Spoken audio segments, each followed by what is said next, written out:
I just wanted to see that uh, the power of God is given to those who are foolish. तो परमेश्वर का सामर्थ्य उन लोगों को दिया जाता है जो कि मूर्ख हैं। We saw in the Word of God that God defeats the power of the wise, but He gives grace and help to those who are weak. तो हमने परमेश्वर के वचन में ये पढ़ा कि जो बुद्धिमान है, जो सामर्थी है, उनको परमेश्वर विरोध करता है और परमेश्वर अपना सामर्थ्य कमजोर लोगों को देते हैं। So God has chosen the foolish things of this world to shame the wise. परमेश्वर ने इस संसार की मूर्खता को चुना है ताकि वो बुद्धिमानों को जो है वो अपमानित कर सके।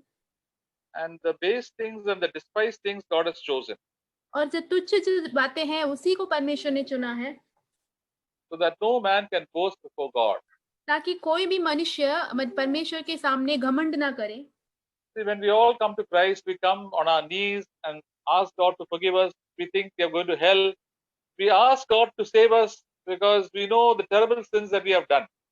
जब हम परमेश्वर के सामने आते हैं तो बहुत ही अपने घुटनों पर हम परमेश्वर के सामने आते हैं, क्योंकि हमें पता है हमने बहुत बुरे पाप किए हैं, ताकि जिसकी वजह से हम नरक में जा सकते थे, इसका एहसास हमें होता है, इसलिए हम परमेश्वर के सामने आते हैं। And we think that we are the worst people, the worst person that has lived on this earth.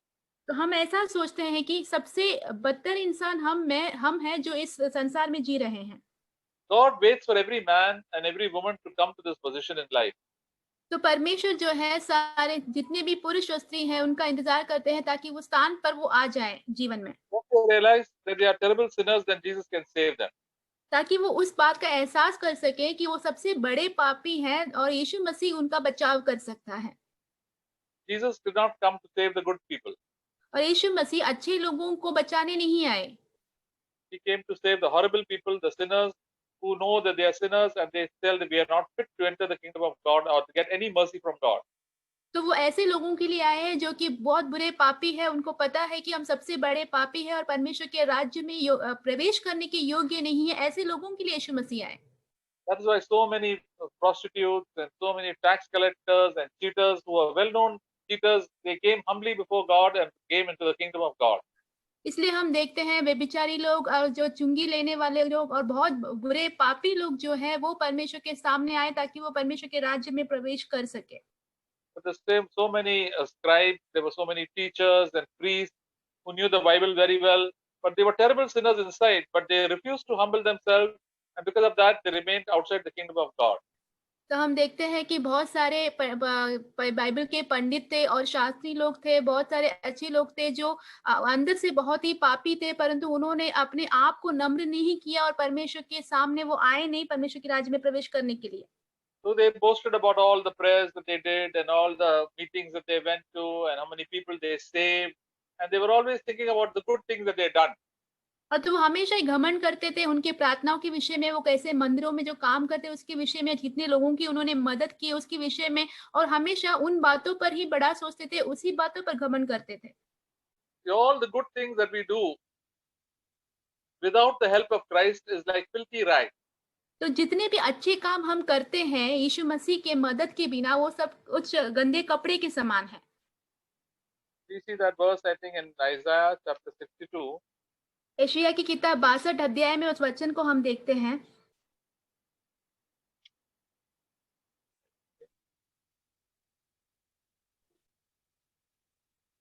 Yeah, I 64, यशायाह 64 verse 6.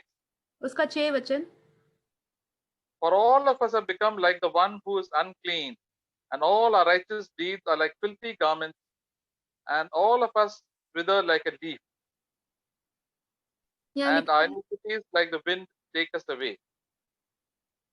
हम तो सबके सब अशुद्ध मनुष्यों के से हैं और हमारे धर्म के काम सबके सब मैले चितड़ों के समान है।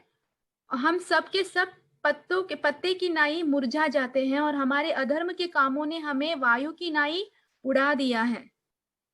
It says all our righteous things, all the good things that we done in the sight of God, it is like filthy rags. तो यहाँ पे लिखा है जितने भी धर्म के काम हमने किए हैं वो सब परमेश्वर के नजरों के सामने मैले कपड़े जैसे हैं। Why are they like filthy rags? वो मैले कपड़े जैसे क्यों हैं? Because we have done with a selfish motive and not to glorify the Lord. क्योंकि हमने एक स्वार्थी मकसद से वो सारे काम किए हैं, परमेश्वर को महिमा देने के लिए नहीं। Everything that human beings do is from a selfish motive.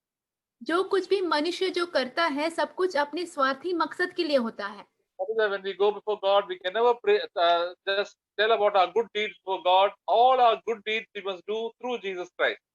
तो इसलिए हम जब परमेश्वर के सामने जाते हैं, हमारे अच्छे कामों को हम कदापि नहीं कह सकते उनके सामने, क्योंकि हमें जो कुछ भी हमारे अच्छे काम हमें करने हैं, वो सब कुछ यीशु मसीह के द्वारा ही करने हैं।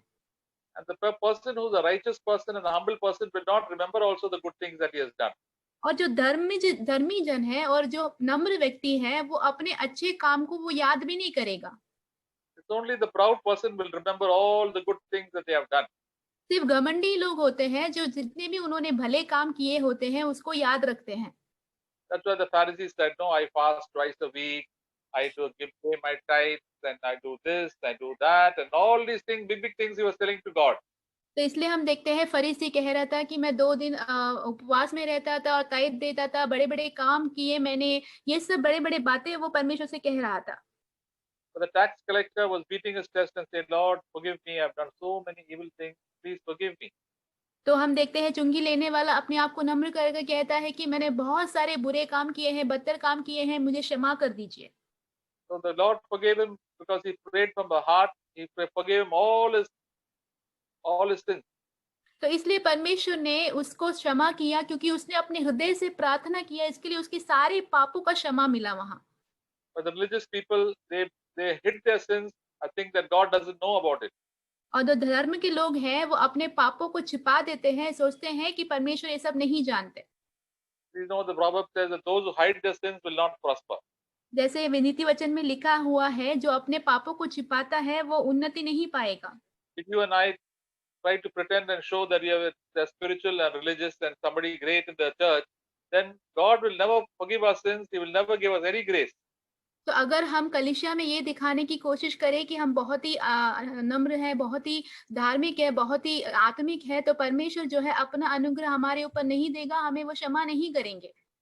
There are so many churches and so many organizations are filled with such a lot of self-righteous people. तो बहुत सारी संस्था और बहुत सारी कलीसिया ऐसे स्वयं के धर्म से भरे हुए लोगों से भरा है। But the Apostle Paul was also like that. तेज पौलुस भी वैसे ही थे। But then God broke him, and on the Damascus road, and ultimately he said, "I am what I am by the grace of God." और फिर परमेश्वर ने उनको Damascus के उस मार्ग पर उन्हें तोड़ दिया और फिर वो कहता है, मैं जो भी हूँ वो हूँ परमेश्वर के अनुग्रह के द्वारा। He became like a big zero. वो एकदम एक बड़ा एक शून्य बन गया। It is always good to stay there and say, "Lord, as far as I'm concerned, I'm a big zero. I'm nothing. You are my everything, Lord. And whatever I do should be done for the glory of your name." तो उस जगह पर रहना बहुत ही उचित है कि जो कुछ भी हम करते हैं वो मेरे सामर्थ्य से नहीं प्रभु, जो कुछ भी मैं करता हूँ परमेश्वर आपकी महिमा के लिए है। ये शून्य के स्थान पे रहना बहुत ही अच्छा है। So it says that uh, 1 Corinthians chapter 2, पहला कुरिन्थी उसका दूसरा अध्याय में लिखा है। verse 29 said, "No man should boast before God." It's first Corinthians second Chapter 1 verse 29. पहला कुरिन्थी पहला अध्याय उसका 29 वचन, ताकि कोई प्राणी परमेश्वर के सामने घमंड ना करना पाए। See, all of human beings like to boast about all the good things that they have done. देखिए सारे जो मनुष्य हैं अपने जितने भी भले काम रहते हैं उसको लेके घमंडी हो जाते हैं। Parents like to boast about what their children's achievements are. तो माता पिता अपने बच्चों ने जो कुछ भी पाया है उसको लेकर घमंड करते हैं। And parents we like to boast about our brothers and sisters, our church, our leaders, everything we like to boast. तो हमें अपने भाई बहन, हमारे जो अगुवे हैं, हमारी कलीसिया है, इन सभी चीजों को लेकर हम बहुत ही घमंड करते हैं। But it says that we should be humble enough so that all our boasting should be in God, that God has provided us all the ability. तो यहाँ पे लिखा हुआ है कि हमें अपने आप में नम्र होना चाहिए कि परमेश्वर ने जो कुछ भी हमें दिया हुआ है सब कुछ उनके हिसाब से और उनकी दया से हमें दिया हुआ है, परमेश्वर पर घमंड करना है। That is why God chooses all the worthless people of this world to bring into the kingdom so that they don't boast at all. तो इसलिए परमेश्वर ने बहुत ही कमजोर लोगों को, जो अयोग्य हैं, ऐसे लोगों को परमेश्वर के राज्य में लाया है ताकि वो खुद पर कदापि घमंड ना कर सके। And God wants us to remain in that condition. और परमेश्वर चाहते हैं कि हम वही अवस्था में बने रहें। And so that is very difficult to remain in that condition because we always like to take the credit and people also praise us. तो उस अवस्था में रहना हमारे लिए बहुत ही कठिन है, क्योंकि श्रेय जो है हम अपने आप के लिए लेना चाहते हैं जब लोग हमारी प्रशंसा करते हैं। And then we become very proud and puffed up. और फिर हम बहुत ही घमंडी हो जाते हैं, फूल जाते हैं। And then we stop praising the Lord, we start taking the credit for ourselves. और फिर परमेश्वर को धन्यवाद देना, स्तुति देना हम भूल जाते हैं, अपने आप के लिए श्रेय लेने लग जाते हैं। And then when we boast, when we become proud, we become very arrogant. और जब हम बहुत ही घमंड से भर जाते हैं तो हम बहुत ही अहंकारी हो जाते हैं। Just look at the example of the Corinthians. उदाहरण के तौर पे कोरिन्थियों को ले लीजिए। They were all idol worshippers, had so much of sin in their life, immoralities and all evil things and cheaters and fighters. And God saved them so well and God blessed them so much. हम देखते हैं वो बहुत ही मूर्ति पूजक थे, बहुत सारे अश्लील व्यभिचार के काम, बहुत सारे पाप दुष्ट काम उन्होंने किया, परंतु परमेश्वर ने सारी बातों से उन्हें छुड़ाया और उनको उद्धार दिया। परमेश्वर ने उनको आश्रित किया। And when a person comes to the Lord blesses them spiritually as well as physically and materially. और जब एक व्यक्ति परमेश्वर के सम्मुख आ जाता है तो परमेश्वर उन्हें आत्मिक आशीष, भौतिक आशीष और शारीरिक आशीष देते हैं। And then they become so proud. और फिर उसके बाद वो बहुत ही घमंड करने लगते हैं। They also had a lot of spiritual gifts. और उनके पास बहुत आत्मिक वरदान भी थे। They had speaking in tongues, they had prophecy, they had healing, miracles. Oh, so many gifts were there in the Corinthian church. तो हम देखते हैं उनके बीच में अन्य भाषा था, भविष्यवाणी था और चंगाई थी, बहुत सारे चिन्ह चमत्कार थे, ऐसे बहुत सारे वरदानों से भरा हुआ था कुरिन्थ की कलीसिया। And they all learned it from the Apostle Paul who started the church. और ये सब कुछ उन्होंने प्रेरित पौलुस से सीखा, जिन्होंने कलीसिया शुरू किया था। Then the Apostle Paul went away to some other church. और जब प्रेरित पौलुस कोई और कलीसिया में चले जाते हैं, Became so proud and started falling into all sorts of sins. और फिर बहुत ही घमंडी होकर ये लोग जो है बहुत सारे पापों में गिरने लगते हैं। And they started judging all the elders and saying, this is like that, he is like this, and he is like that, and who's better, who's worse, everything. They began to compare each other. और फिर वो न्याय करने लगते हैं अगुओं के ऊपर, अगुओं के बीच में जो है तुलना करने लगते हैं, वो बेहतर है, ये बेहतर है, वो ऐसे हैं, इन सारी चीजों को लेकर। And they did not want to listen also to to the Apostle Paul. और प्रेरित पौलुस की बात भी वो बिल्कुल सुनना नहीं चाहते थे।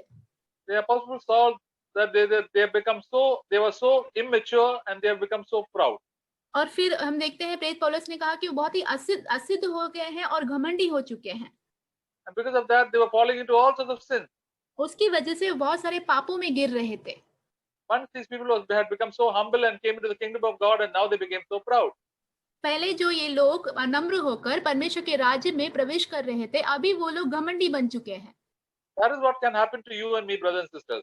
यही हमारे और आपके साथ भी हो सकता है भाई बहनों। When a person first comes to the Lord and comes to the church, he is so humble.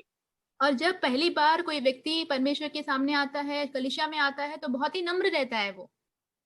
But then after some time, he gets some few years, and they start teaching and some gifts, and they think that no end of themselves. They start quarreling and fighting, and then they start arguing. और फिर कुछ सालों के बाद जब उनको परमेश्वर का वरदान मिलता है, वो प्रचार करने लगते हैं, अच्छे काम करने लगते हैं, तो क्या करने लगते हैं, झगड़ने लगते हैं, विवाद करने लग जाते हैं। And they don't listen to anybody. और किसी की सुनते भी नहीं वो। And then what happens? The grace of God goes away from their life. फिर क्या होता है कि परमेश्वर का जो अनुग्रह उनके जीवन पर से चला जाता है। And then what happens? The Apostle Paul, since he loved them very much, he had to tell them the truth. और फिर क्या होता है, प्रेरित पौलुस ने उनसे बहुत प्रेम रखा था, तो उन्होंने सच्चाई बताई। And then he began to compare.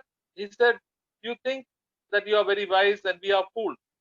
तो वो फिर तुलना करने लगते हैं और कहते हैं कि तुम सोचते हो कि तुम बहुत ही ज्ञानी हो और हम सब मूर्ख हैं। Second Corinthians chapter 4, दूसरी कुरिन्थियों का 4वां अध्याय verse 8. उसका 8वां वचन। It says, you are already filled, you have already become rich. You have become kings without us, and I would indeed that you had become kings, so that we might reign with you. It's 2 Corinthians 4:8.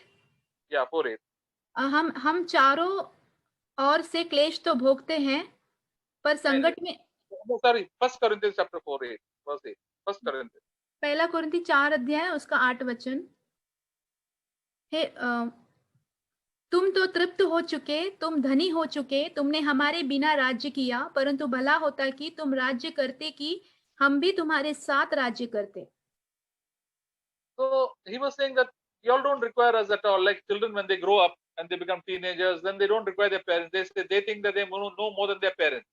तो पौलुस उनको कहते हैं कि अभी तुमको हमारी जरूरत ही नहीं है। जैसे कि उदाहरण के तौर पे जब बच्चे बड़े हो जाते हैं तो वो जब वो टीनेजर के होते हैं तो वो सोचते हैं कि उनको माता पिता की जरूरत ही नहीं है, And then they become very proud and try to do all sort of foolish things. और फिर बहुत ही घमंडी होकर सारी मूर्खता के काम करने लगते हैं। But it's always good when they were small children, 3 years, 4 years, 5 to 7 years, they were listening to their parents. तो जब वो छोटे बच्चे रहते हैं 4 साल के, 6 साल के, 8 साल के, जब वो उनके माता पिता की बातों को सुनते थे, And then they become little big, then they listen to their friends more than they listen to their parents. और जैसे ही थोड़े बड़े हो जाते हैं तो उनके माता पिता की बातें सुनने के बजाय वो अपने मित्रों की बात सुनने लगते हैं, And then they despise their parents and do what they like. और फिर अपने माता पिता को तुच्छ जानते हैं और उनको जो अच्छा लगता है वो करने लगते हैं, And then they do a lot of foolish things. और उसके बाद बहुत ही मूर्खता के काम करते हैं।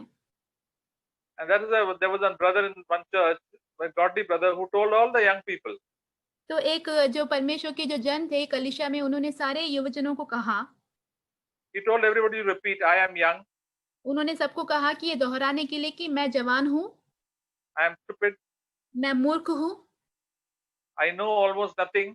मैं कुछ भी नहीं जानता, Therefore, इसीलिए I will listen to my parents and elders. इसलिए मैं अपने माता पिता और मेरे जो बड़े हैं उनकी सुनूंगा। And he made them repeat many times. और उन्होंने उनको बार-बार दोहराने के लिए कहा ये सब बात। And we must always remind ourselves also that we are young, we are stupid, and know almost nothing. तो ये हमें अपने आप को भी याद दिलाना है कि हम जवान हैं, हम मूर्ख हैं, हम कुछ भी नहीं जानते। Therefore, we should listen to others. इसलिए हमें दूसरे लोगों की बात सुनना है। We should listen to the Lord and listen to the elders and our parents. तो इसलिए हमें प्रभु की सुननी है, जो बड़े हैं, अगुओं हैं, उनकी सुननी है, हमारे माता-पिता की सुननी है। When young people grow up, they have become very strong and they get a lot of knowledge, more knowledge than their parents. तो जब जवान लोग बड़े हो जाते हैं तो उनको जो है वो बहुत ही सामर्थ्य हो जाते हैं, माता-पिता से अधिक ज्ञान वो प्राप्त कर लेते हैं। Not only young people, all the other people, when they become very educated and they're rich, they think they're very great. और सिर्फ जवान लोग ही नहीं, बाकी लोग भी जब वो बड़े अच्छे पढ़े लिखे हो जाते हैं, अच्छे ज्ञान कमा लेते हैं, तो सोचते हैं कि वो बहुत ही महान है। They've got of knowledge, a lot of abilities, but they don't have humility and wisdom. तो उनके पास बहुत सारे ज्ञान है, बहुत सारे अन्य चीजें तो है, परंतु उनके पास नम्रता और ज्ञान नहीं है। The Bible says that knowledge pops up. और जो परमेश्वर का वचन कहता है कि जो ज्ञान है वो फूल जाता है। Verse chapter 1 Corinthians chapter 8, verse 1. पहला कुरिन्थी 8 अध्याय उसका पहला वचन। Now concerning the things sacrificed to idols, we know that we all have knowledge. Knowledge makes arrogance, or knowledge puffs up, but love edifies. अब मूर्तों के सामने बलि की हुई वस्तुओं के विषय में हम जानते हैं कि हम सबको ज्ञान है। ज्ञान घमंड उत्पन्न करता है, परंतु प्रेम से उन्नति होती है। As the people who get more and more knowledge in the world, the professors, the scientists, and so many Bible teachers, they have become so proud. तो जितने लोगों को इस दुनिया में बहुत सारा ज्ञान प्राप्त होता है, जैसे कि जो प्रोफेसर्स है और जो सिखाने वाले हैं, जो टीचर्स है, वो ये सब ज्ञान प्राप्त करके वो बहुत ही घमंड महसूस करते हैं। Many of them don't like to come to the meetings. They say, I know everything. तो बहुत सारे जन इसमें से सभा में भी आना नहीं चाहते, वो कहते हैं कि मैं सब कुछ जानता हूँ। But God, they don't have any wisdom. परंतु परमेश्वर कहते हैं कि उनके पास कोई ज्ञान नहीं है। Most of the people who attend theological Bible college and all have very little wisdom. जितने भी लोग जो बाइबल कॉलेज वगैरह जाते हैं, उनके पास बहुत ही कम ज्ञान होता है। Plenty of knowledge. बहुत सारे जो बाकी जो जानकारी बहुत रहती है। With the result, they become very proud. उसका परिणाम क्या होता है कि वो घमंडी होते हैं। You can sing very well. आप अच्छे से गीत गा सकोगे, Arrange meetings, मीटिंग का जो प्रबंध कर सकोगे, and they can do a lot of other abilities, playing music and even preach also and very well. और बहुत सारे और भी काबिलियत जैसे कि अच्छे से म्यूजिक बजाना और अच्छे से प्रचार भी कर सकते होंगे। But God is interested only in those who have character and wisdom. तो परमेश्वर उन्हीं लोगों में दिलचस्पी रखता है जिनके पास एक चरित्र है और जिनके पास ज्ञान है। And the fear of the Lord is the beginning of wisdom. और परमेश्वर का भय मानना ही ज्ञान का शुरुआत होता है। So the Corinthian church had become very proud because they had so many gifts of the Spirit, supernatural gifts, healing, tongues. So they began to despise the Apostle Paul and other apostles. तो हम देखते हैं कुरिन्थी कलीसिया के पास बहुत सारे वरदान थे, जैसे कि बहुत सारे चिन्ह चमत्कारों का, चंगाई का, बहुत सारे वरदान थे, तो घमंडी हो गए और प्रेरित पौलुस को दूसरे लोगों को तुच्छ समझने लगे वो। But they had no victory over sin. उनके पास पाप के ऊपर जय नहीं था, परंतु Lives are full of immorality, उनका जीवन पूरा अश्लीलता से भरा हुआ था, lot of jealousies, बहुत ही जलन था, anger, गुस्सा था and their partiality. और भेदभाव था। They despised the poor. वो गरीब लोगों को तुच्छ जानते थे। They had court cases in their church. उनके उनके कलीसिया में कोर्ट कचहरी के केसेस थे। It was a big mess. वो बहुत बड़ा एक गड़बड़ था वहाँ। But they were busy speaking in tongues and doing all the preaching and teaching and everything else. They were doing very well. परंतु बहुत सारे प्रचार करने में, अन्य भाषा करने में, बहुत सारे बाहर की सेवकाई करने में बहुत ही व्यस्त थे और बहुत ही अच्छा कर रहे थे वो सब। And they were very proud of it. और उस चीज को लेके वो घमंड भी करते थे। That's why in 1 Corinthians chapter 4, इसीलिए पहला कुरिन्थी 4 अध्याय में verse 18, उसका 18 वचन, the Apostle Paul says, now some have been becoming arrogant as though I was not coming to you. मान लिया कि प्रेरित पौलुस कहते हैं, कितने तो ऐसे फूल गए हैं मानो मैं तुम्हारे पास आने ही का नहीं। So they were saying, now we are in charge over here. Now we will do what we like. Apostle Paul is not coming here. तो अभी वो कहने लगे कि हम ये सारी चीज का देखभाल हम करेंगे, हम उसके काबिल हैं, तो प्रेरित पौलुस यहाँ पे नहीं आएंगे। We are the leaders. हम यहाँ के लीडर्स हैं। There's no need to anybody to teach us. किसी को भी हमें सिखाने की कोई जरूरत नहीं है। But the Apostle Paul said in verse 19, परंतु प्रेरित पौलुस 19 वचन में कहते हैं, but I will come to you soon, परंतु प्रभु चाहे तो मैं तुम्हारे पास शीघ्र ही आऊंगा, and shall find out not the words of those who are arrogant, but their power. और उन फूले हुओं की बातों को नहीं, परंतु उनकी सामर्थ्य को जान लूंगा। So the Apostle Paul wanted to see not just what knowledge they had, but what power they had. तो प्रेरित पौलुस ये देखना चाहते थे कि कितना ज्ञान उनके पास है वो नहीं, परंतु उनके पास कितना सामर्थ्य है वो। What is the meaning of power? सामर्थ्य का अर्थ क्या है? That is the grace of God. वो परमेश्वर का अनुग्रह है। How much of grace of God was there over their life? कितना परमेश्वर का अनुग्रह उनके जीवन पर है? How were they had victory over anger? क्या उनके पास क्रोध के ऊपर जय है? Victory over dirty sexual thoughts? क्या जय है उनके ऊपर लैंगिक बुरे सोच के ऊपर उनका जय है? Victory over anxieties? चिंताओं के ऊपर जय है? Victory over a self-centered life? खुद में केंद्रित और स्वार्थी जीवन के ऊपर एक जय है? Or they loved the money very much? क्या उन्होंने पैसों से ज्यादा प्रेम रखा है? And they loved the leadership very much? या उनकी नेतागिरी को ज्यादा प्रेम रखा है? Those who have the power of God will be delivered more and more from these things. तो जिनके पास परमेश्वर का सामर्थ्य रहता है, वो इन सारी चीजों से ज्यादा करके छुड़ा लिए जाएंगे। They are not interested in name and fame. वो नाम और मशहूरता में दिलचस्पी नहीं रखते। They are not interested in making money.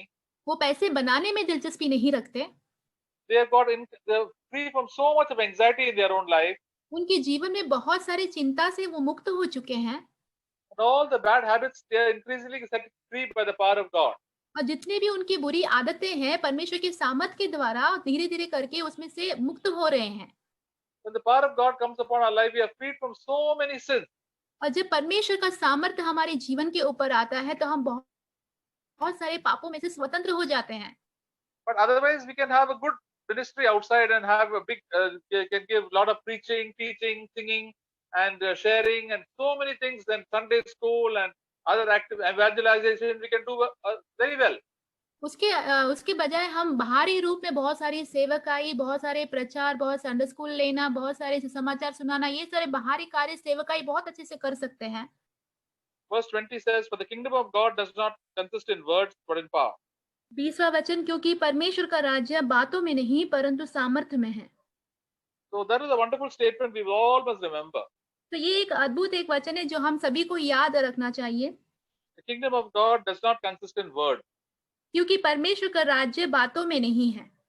Some people say this preacher is a very nice message. तो किसी कोई कहते हैं कि ये जो प्रचारक जो है बहुत अच्छा संदेश देते हैं। He is bringing so many people. He's preached here and there and gone to so many countries, and so many people have come to the Lord. तो वो कहते हैं कि वो बहुत जगहों पे जाकर प्रचार करते हैं, बहुत सारे देशों में जाकर प्रचार करते हैं, बहुत सारे लोगों को प्रभु की ओर उन्होंने लाया है। Some people have got the gift of healing and ministry of deliverance. और किसी लोगों के पास चंगाई का वरदान है और चंगाई देने का वो जो वरदान उनको मिला हुआ है। But we must find out whether they have got the power of God in their life. परंतु हमें ये ढूंढना है कि उनके जीवन में परमेश्वर का सामर्थ्य है कि नहीं। Do they have victory over their sins and hidden sins? क्या उनको उनके पापों के ऊपर जय है, उनके जो छुपा हुआ पाप है उसके ऊपर जय है। A spiritual man can immediately discern it. और जो एक आत्मिक व्यक्ति रहता है उन बातों को परख सकता है जल्दी से। But only carnal people cannot discern that. और जो आत्मिक नहीं है वो लोग उन बातों को परख नहीं सकते। They're more impressed with miracles and wonderful and all the other external things and healings and good preaching. और वो बहुत ज्यादा दिलचस्पी रखते हैं बाहरी चीजों पर, चिन्ह चमत्कार पर, चंगाई पर और जो बाहरी प्रचार होता है उस चीजों पर। Many times we find these people have fallen into all sorts of sexual sin and running after money.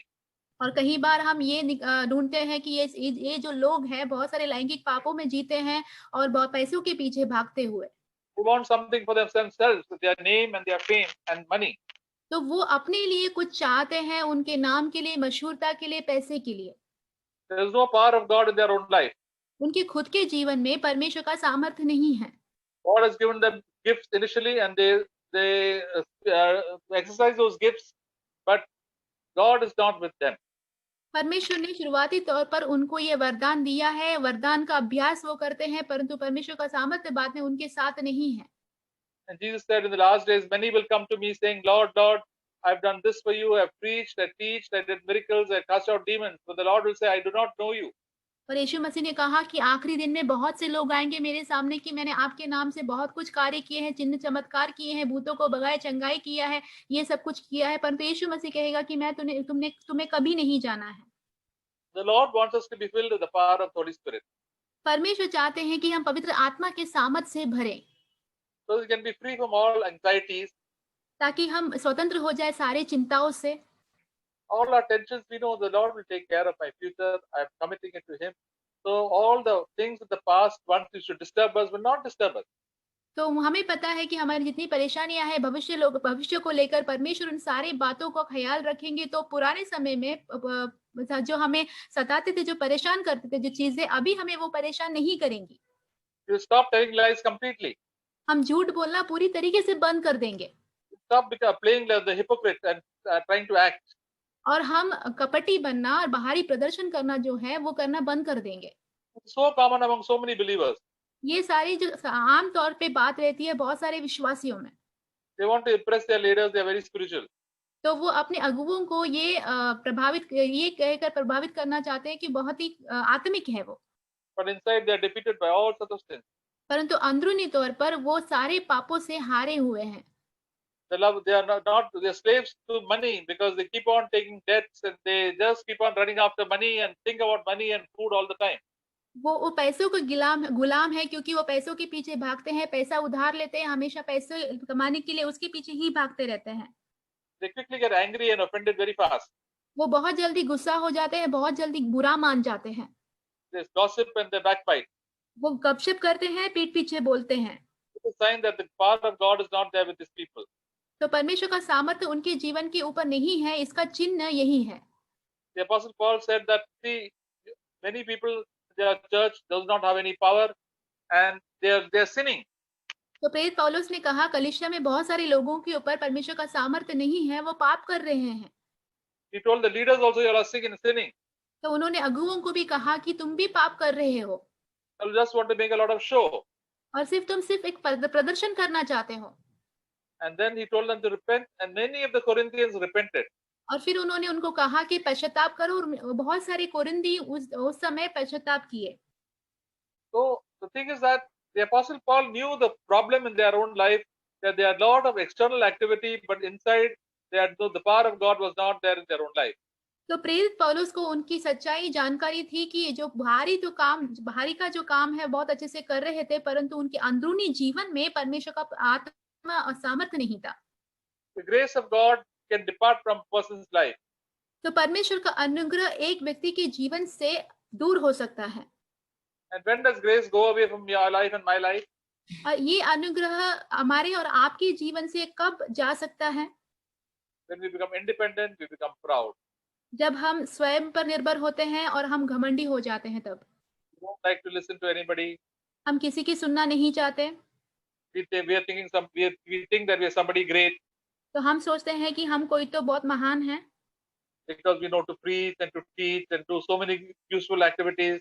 क्योंकि हमें प्रचार करना आता है, सिखाना आता है, बहुत सारे अन्य कार्य करना आता है, इसलिए God will give us we can continue to do all these activities, but the grace of God goes away from our life.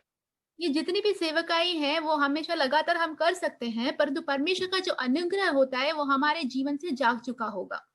Then we will fall into sin because God does not give grace to proud people. और फिर हम पाप में गिर जाते हैं क्योंकि घमंडी लोगों को परमेश्वर अपना अनुग्रह नहीं देते। That is why the Corinthians were falling into so many sins and the church was so filled with all sorts of evil. तो इसीलिए कोरिन्थी लोग बहुत सारे पाप में गिर रहे थे और उनकी कलीसिया जो है बहुत सारे दुष्ट कामों से भरा हुआ था। That's why the Apostle Paul exposed them completely. इसलिए प्रेरित पौलुस ने उनका खुलासा पूरी तरीके से किया, Because he loved them. क्योंकि उन्होंने उनसे प्रेम रखा था। He didn't want them to go to hell. वो नहीं चाहते थे कि वो नरक की ओर जाए। He didn't want them to live a deceived life. तो वो नहीं चाहते थे कि धोखे वाला जीवन ये लोग जिए। In chapter 3 of 1 Corinthians verse 18, पहला कुरिन्थी 3 अध्याय का 18 वचन, let no one deceive himself. If anyone among you thinks that he is wise in this age, let him become foolish, that he may become wise. कोई अपने आप को धोखा ना दे। यदि तुम में से कोई इस संसार में अपने आप को ज्ञानी समझे तो मूर्ख बने कि ज्ञानी हो जाए। See, you and I can easily deceive ourselves. देखो, हम और आप अपने आप को जल्दी से धोखा दे सकते हैं। We have got a flesh which says you are very nice, you are very good, you are very humble, and you got a lot of gifts, and you can speak well. And the devil puffs up so much and he deceives us, and then we fall away. तो हमारे पे एक शरीर है जो हमें धोखे में डाल के कहता है कि तुम बहुत अच्छे हो, बहुत अच्छे से तुम्हें प्रचार करना आता है, बहुत अच्छे से बातें करते हो। तो शैतान हमें ये धोखे में लाकर हमें जो है घमंडी बना देता है, हमारे अंदर घमंड उत्पन्न करता है, फिर परमेश्वर से हम दूर हो जाते हैं। The best place is to be as a zero, saying, Lord, I'm a big zero today. If I die, Lord, I want to live in fellowship with you. And Lord, whatever I've got is from you. I don't want to take any credit for myself. I don't want to think any high thoughts about myself. तो एक अच्छा स्थान ये होता है कि हम अपने आप को शून्य समझे और कहें कि प्रभु, कोई भी श्रेय मैं अपने आप के लिए नहीं लेता हूँ, जो कुछ भी है परमेश्वर की दया से है, परमेश्वर की नाम की महिमा हो। मैं अंत तक मरने तक मैं एक शून्य हूँ। ये एक स्थान पर हमें रहना है और परमेश्वर के साथ संगति में होना है। Then God's grace and power will continuously be on my life. फिर परमेश्वर का जो सामर्थ्य और अनुग्रह है वो लगातार मेरे जीवन के ऊपर होगा। Apostle Paul always said he is the worst of all the sinners. प्रेरित पौलुस हमेशा कहते हैं कि पापियों में बड़े पापी हैं। Among all the sinners, he said he is the worst. सारे पापियों में से वो कहते हैं मैं सबसे बदतर हूँ। That's why he never despised anybody. इसीलिए उन्होंने किसी को तुच्छ नहीं जाना। He corrected a lot of people, but he knew that he was a sinner and God had given grace that he corrected them very gently and lovingly. तो उन्होंने बहुत सारे लोगों को सुधारा, बहुत ही प्यार से, बहुत ही दया से, परंतु वो जो थे उनको पता था कि वो एक पापी है, तो उन्होंने बहुत ही परमेश्वर का अनुग्रह प्राप्त कर दूसरों को सुधारने की कोशिश की। Many of them did not listen to him at all. कई लोगों ने उनकी बात बिल्कुल सुनी भी नहीं। And then he had to put out some people because they did not listen, put them out of the church. और कई लोगों को उनको कलीसिया से बाहर निकालना पड़ा क्योंकि उन्होंने उनकी बातें नहीं सुनी इसलिए। So at least then they would repent and come to the Lord. ताकि तभी तो वो पश्चाताप करके प्रभु में आ जाए उस वजह से। God wants you, everybody to repent. तो परमेश्वर चाहते हैं कि सभी लोग जो हैं वो पश्चाताप कर लें। Proud people never repent. जो घमंडी लोग हैं कदापि वो पश्चाताप नहीं करेंगे। Pharisees never repented. फरीसियों ने कभी पश्चाताप नहीं किया। Judas never repented. यहूदा ने पश्चाताप नहीं किया। The early church, there were a lot of people who were busy fighting and quarreling. They never repented. पूर्व कलीसिया में बहुत सारे लोग थे, व्यस्त थे झगड़ा करने में, लड़ने में, और वो लोग कभी भी पश्चाताप नहीं किए। But there are few poor people like the prostitutes and the tax collectors and the poor people who repented from their sin and entered the kingdom of God. परंतु गरीब लोग जैसे कि व्यभिचारिणी लोग थे और जो चुंगी लेने वाले थे, बुरे लोग थे, उन्होंने अपने पापों से पश्चाताप किया और वही लोग परमेश्वर के राज्य में प्रवेश करते हैं। And when the power of God comes in our life, we'll be always give thanking and praising God. और जब परमेश्वर का सामर्थ्य हमारे जीवन के ऊपर आता है तो हमेशा हम परमेश्वर को स्तुति, धन्यवाद और प्रशंसा देते रहेंगे। We'll not be depressed. हम निराश नहीं होंगे। We'll be always be encouraged and refreshed. हम हमेशा ताजगी पाएंगे और हमेशा एक प्रोत्साहन पाएंगे। If we are depressed, means we are very proud people. अगर हम हमेशा निराश हैं, इसका मतलब ये है कि हम बहुत ही घमंडी लोग हैं। We think that we should have something great, and that's why we feel jealous about other people. But we say, Lord, I don't deserve anything, and I thank you that you kept me alive, and you have done so many good things to me. Such people, God will always encourage. तो हम घमंडी है, तभी हमारे अंदर जलन आता है कि दूसरे लोगों को देख कर कि फिर ऐसे नहीं होना है, हमें अपने आप को नम्र करना है कि प्रभु ये सारी चीज के योग्य मैं नहीं हूँ, आपकी कृपा से मैं हूँ। तो परमेश्वर का जो सामर्थ्य अनुग्रह है हमारे जीवन के ऊपर आ सकता है। David was a man after God's own heart. Dawood जो थे वो परमेश्वर के हृदय के अनुसार रहने वाले व्यक्ति थे। He said this prayer, search me, O God, and know my heart. उन्होंने कहा कि मेरे मन को परखो और मुझे जानो प्रभु। Psalm 139, the last two verses. 139 भजन संगीता का आखिरी 2 वचन। We'll read those two verses. वो वचन हम पढ़ेंगे। Psalm 139. Bhajan Sangeeta 139।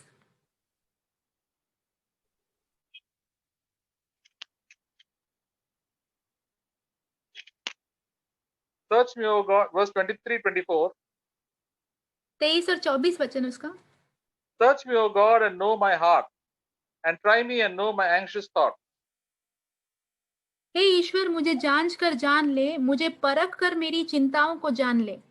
And see if there is any hurtful or wicked way in me, and lead me into the everlasting way. और देख कि मुझ में कोई बुरी चाल है कि नहीं, और अनंत के मार्ग में मेरी अगुवाई कर। So that is why he was known after God's own heart, because he wanted to keep his heart clean. क्योंकि इसीलिए वो परमेश्वर के हृदय के अनुसार का व्यक्ति कहा जाता था, क्योंकि वो अपने हृदय को शुद्ध रखना चाहता था। The heart is clean, then the words will be clean, and the actions also will be clean. और जब एक हृदय शुद्ध रहता है तो बातें भी शुद्ध निकलती है, फिर उनका जो काम रहता है वो भी शुद्ध होता है। And King David knew that, and he prayed to God that his heart will always be clean and no evil will be there in his heart. इसलिए राजा दाऊद इस बात को जानता था, इसलिए वो हमेशा प्रार्थना करता था कि परमेश्वर अपने हृदय को जांच कर दे कि हमेशा वो शुद्ध रहे, वहां पर कोई भी बुराई या पाप ना रहे। And he wanted to be in the everlasting way, to have experienced the presence of God in his life. और वो उस आनंद के मार्ग में हमेशा रहना चाहता था, ताकि परमेश्वर की उपस्थिति में हमेशा बना रह सके। And this is also should be our prayer in our life, because read it often and think about it often. तो ये प्रार्थना हमारे जीवन का भी होना चाहिए। इस वचन को बार बार पढ़िए, इसके बारे में बार बार सोचिए। Amen.